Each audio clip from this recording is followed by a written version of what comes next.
While using a where clause, we can use any operator in that. For example, in a previous example we have seen, we have used equal to operator. You can see here we have used an equal to operator to get the records of USA inside a country column. So you can use n number of, like, you can use all the operators. So let us see what are the different operators we can use by using a where clause, or when you are using a where clause. You can obviously use a equal to operator, and then you can use a greater than operator. So this is your greater than operator. Suppose if you want to have the records which is having the salary which is greater than, or which is having the age less than, so you can use any operator with your where clause. You can either use greater than, equal to also. So this is nothing but greater than or equal to operator. Similarly, you can go for less than, equal to. So you look at the symbols, like it is greater than, equal to, less than, equal to.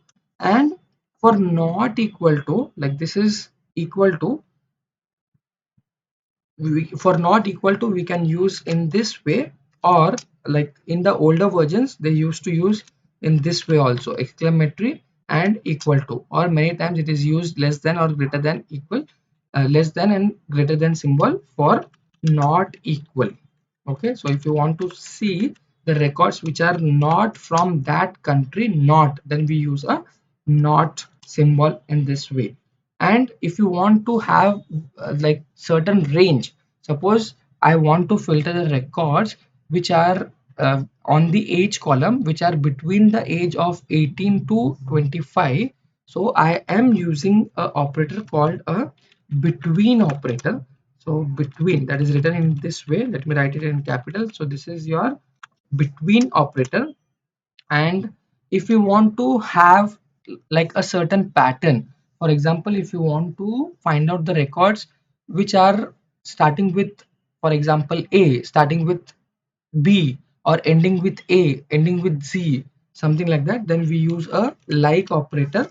So let me write, between is used for certain range, and like operator is used for a search for a pattern.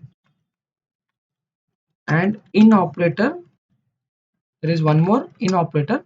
So in operator is used to specify multiple possible values in the column. So specify multiple possible values for a column. So we will see hands-on one by one in detail. Okay, so we have seen about the equal to operator. Now let me apply all this in a real time and show you. Thanks for watching this video, guys. So if you like it, please subscribe to my channel. Keep learning.